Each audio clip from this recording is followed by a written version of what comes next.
जो है दिखती है। जैसे अभी बम्पर बिग लेकर आए हैं सऊदी अरेबिया से, चाइना से, तो पाकिस्तान कैसे मैनेज कर पा रहा है कि वो चाइना को भी सर्व कर रहा है, यूएस को भी सर्व कर रहा है, तो एक टाइम पर दो पॉलिटिकल मास्टर कैसे मैनेज कर पा रहा है वो? जो पाकिस्तान की जो स्ट्रेटजी है उसमें मेन हिस्सा एंटी इंडिया का है। और जो मैं ये आपको एक एनालॉजी बताता हूँ कि यूएस हमारा इंडिया का पार्टनर है, हमारा फ्रेंड या एलाई नहीं है। चाइना हमारा एडवर्सरी है, एनिमी नहीं है। पाकिस्तान हमारा एनिमी है, फ्रेंड नहीं है, दोस्त नहीं है। इंडिया और पाकिस्तान का फैसला तभी होगा when one has to cease to exist. So ये हमें डिफरेंस अच्छे से पता होना चाहिए कि यूएस हमारा फ्रेंड नहीं है। यूएस का काम है कि इंडिया को ग्रो ना करने दे। चाइना का काम है इंडिया की करंट स्ट्रेंथ है उसको कम करे, और पाकिस्तान का काम है इंडिया को नक्शे से साफ करे। सो इनकी तीनों की स्ट्रेटजी 20 या 30% तक अलाइन होती हैं। तो दैट्स वाई इनका थोड़ा बहुत कोऑर्डिनेशन कह लीजिए या फिर इनका कोऑपरेशन एंटी इंडिया फोर्सेस में चलता है। और यूएस के लिए एशिया में पाकिस्तान एक उनका सेंटर है, पॉलिटिकल जियोपॉलिटिकल सेंटर, कि through Pakistan they can control this region. क्योंकि पाकिस्तान का जो चाइना से भी बॉर्डर लगता है, इंडिया से भी बॉर्डर लगता है, अफगानिस्तान से बॉर्डर लगता है, कजाकिस्तान से और इनसे भी बॉर्डर लगता है, ईरान से भी बॉर्डर लगता है। तो Pakistan is an important place. और पाकिस्तान एज ए मर्सिनरी काम करने के लिए हमेशा आतुर रहता है। पाकिस्तान की कोई लॉन्ग टर्म थिंकिंग नहीं होती। आज ये रशिया से फ्रेंडशिप कर रहे होते हैं, कल यूक्रेन को वेपन्स दे रहे होते हैं, जो कि इन्होंने यूक्रेन को वेपन दिए थे। जो ब्रिटिश रॉयल एयरफोर्स के प्लेन में इन्होंने रोमानिया वेपन्स भेजे थे अपने। तो रशिया वालों ने रिपोर्ट किया था कि पाकिस्तान ऑर्डिनेंस फैक्ट्री के वेपन्स मिले हैं हमें वहाँ पे। So Pakistan is a mercenary country. इनकी कोई पॉलिसी नहीं है, इनका कोई ये नहीं है कि अगर किसी को शॉर्ट टर्म या अपना डर्टी वर्क करवाना है, पाकिस्तान इज़ ऑलवेज रेडी। बिल्कुल बिल्कुल। पाकिस्तान काम भी यही आ सकता है उनके लिए, क्योंकि तो अब जो यूएस है उसने अफ़गानिस्तान से रिट्रीट जरूर कर लिया है, लेकिन आज भी ईरान में अपने ऑपरेशंस मैनेज करने के लिए और अफ़गानिस्तान में तालिबान के ख़िलाफ़ जो भी ड्रोन स्ट्राइक्स हैं या जिस तरह के भी स्ट्राइक्स हैं या ऑपरेशंस हैं उनको मैनेज करने के लिए आज भी अमेरिका को पाकिस्तान की ज़रूरत है। और इसलिए जो पिछले कार्यकाल में जो इमरान खान जब हुआ करते थे और डोनाल्ड ट्रंप यूएस में हुआ करते थे, जो बहुत कम उनके रिलेशंस, डिप्लोमेटिक रिलेशंस हो गए थे। बाइडन के आने के बाद और ख़ास करके इमरान खान के पाकिस्तान से जाने के बाद they are back on track. Pakistan को ग्रे लिस्ट से बाहर निकाल दिया है, पाकिस्तान को एक एड दी है F-16 के मेंटेनेंस के लिए, जो कि पहले ट्रंप ने बिल्कुल बंद कर दी थी। तो पाकिस्तान जो है वो अमेरिका का अब भी एक स्ट्रेटजिक पार्टनर्स में से है, भले ही वो पब्लिकली एक्नॉलेज ना करते हों और ये दिखाते हों कि हम पाकिस्तान को अब कोई हेल्प नहीं देंगे, बट वो हेल्प देंगे। और शुरू से ही एंटी इंडिया रियोट्रिक में यूएस का साथ दिया है पाकिस्तान ने, इंडिया को बैलेंस करने के लिए।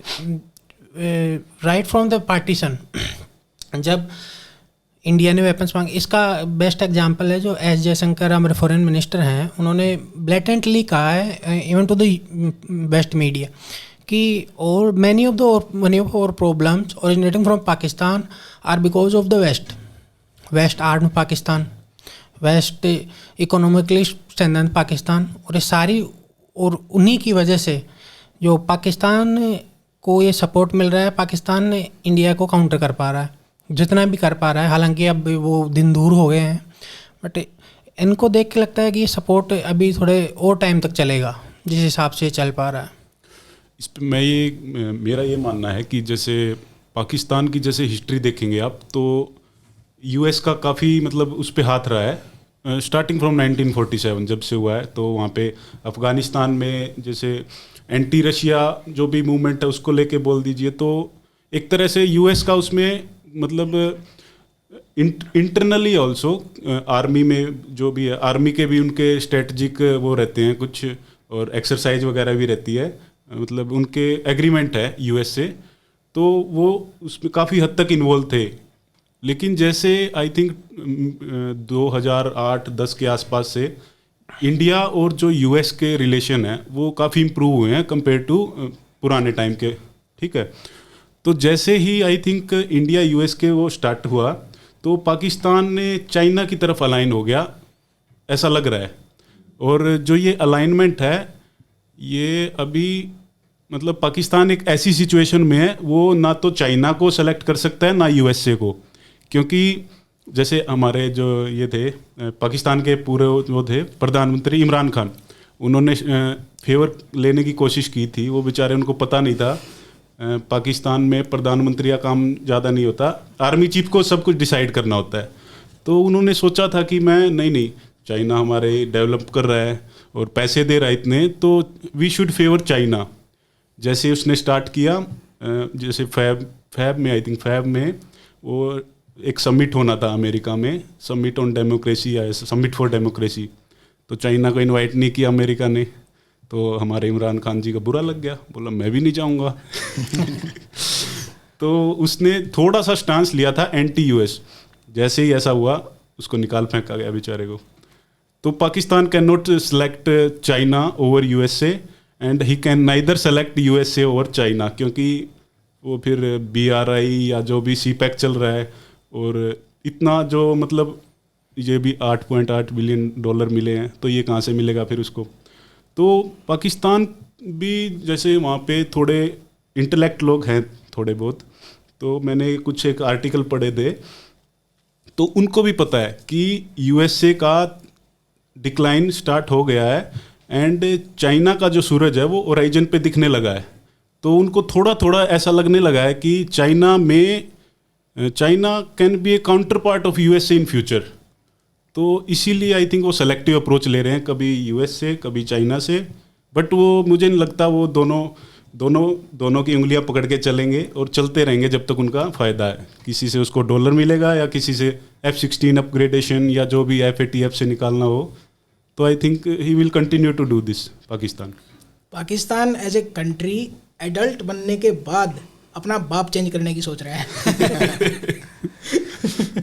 तो किसी ने ठीक कहा है ना कि बेगर्स कांट बी चूजर्स, तो वो चूज नहीं कर सकता। पाकिस्तान की अपनी एक इंडिपेंडेंट पॉलिसी नहीं हो सकती जिससे पैसा मिलेगा उसको, वो उसके लिए काम करेगा। हाँ, इस पे मेरे को एक किस्सा याद आया, अभी नियरली 2020 में, तो इमरान खान थोड़े से मतलब प्रोएक्टिव रहते हैं इन चीज़ों में। इन्होंने जो बिजली वगैरह पावर एनर्जी जो खरीदते हैं चाइना से, इनके एग्रीमेंट हुए रखे हैं, काफ़ी एक्सपेंसिव है, वो काफ़ी महंगी बिजली आती है वहाँ पे। तो उसको लगा नहीं यार महंगी है ये, तो क्यों ना रीनेगोशिएट किया जाए। तो जैसे ही इमरान खान ने बोला, चाइना ने बोला पहले तो आप अपना 1.3 बिलियन का जो अरियर्स है वो दो। फिर उनको समझ में आया बैगर कांट बी चूजर्स, वो चुपचाप बैठ गए। तो इस डिस्कशन में मैं एक चीज़ और ऐड करना चाहूँगा कि जो यूएसए का पाकिस्तान से जो नाता है ना, वो अभी नया नहीं है, दशकों पुराना है। अगर आप देखेंगे 80s में 90s में जब अफ़गानिस्तान में रशिया का कंट्रोल हुआ करता था, एक कम्युनिस्ट गवर्नमेंट थी, तो यूएसए को एक पिट्ठू चाहिए था कि जिसको यूज़ करके वो रशियन इन्फ्लुएंस सेंट्रल एशिया में कम कर सके। तो आप देखेंगे पाकिस्तान की जो ज्योग्राफी है, जो ज्योग्राफिकल लोकेशन है, वो सेंट्रल एशिया के लिए एक तरह से गेटवे कह सकते हैं। तो पाकिस्तान से कोई नया उनका वो नाता नहीं है। लेकिन जब 9/11 हुआ तो ये जो भ्रम था कि हम इनको जो एड दे रहे हैं वो वॉर ऑन टेररिज्म है, बट जब वो 9/11 हुआ तो ये जो भ्रम था यूएसए का वो टूट गया। और आप देखेंगे 9/11 के बाद धीरे धीरे इंडिया यूएस के रिलेशन अच्छे हुए, सिविल न्यूक्लियर डील हुई 2006-07 में, यूपीए फर्स्ट में, बाद में भी अच्छे रिलेशन रहे हैं। तो एक मैं ये बात ऐड करना चाहूँगा कि यूएस में जो रिपब्लिकन पार्टी में जो एक फैक्शन है, MAGA, make America great again faction, Trump वाली फैक्शन, ये पाकिस्तान को सपोर्ट नहीं करना चाहते। They want to really ally with China. लेकिन डेमोक्रेटिक पार्टी और एस्टैब्लिशमेंट रिपब्लिकन्स, ये they still want to keep Pakistan as an option. क्योंकि आप उनके एंगल से एक बात समझिए, India is too big a power to bully around for the US of A. और इंडिया के जोग्राफिकल एरिया में वो इतना ज़्यादा इन्फ्लुएंस या वो हमें बुली नहीं कर सकते इंडियन ओशन में या फिर एयर पावर के उससे। तो जैसे जयशंकर ने साफ कहा था कि हम पार्टनर्स हैं, पार्टनर्स हमेशा हर चीज़ पे एग्री नहीं करते। राइट। हमारी जो कन्वर्जेंस है वो स्पेसिफिक इश्यूज पे है, जहाँ पे हम एग्री नहीं करेंगे we will go our separate veg.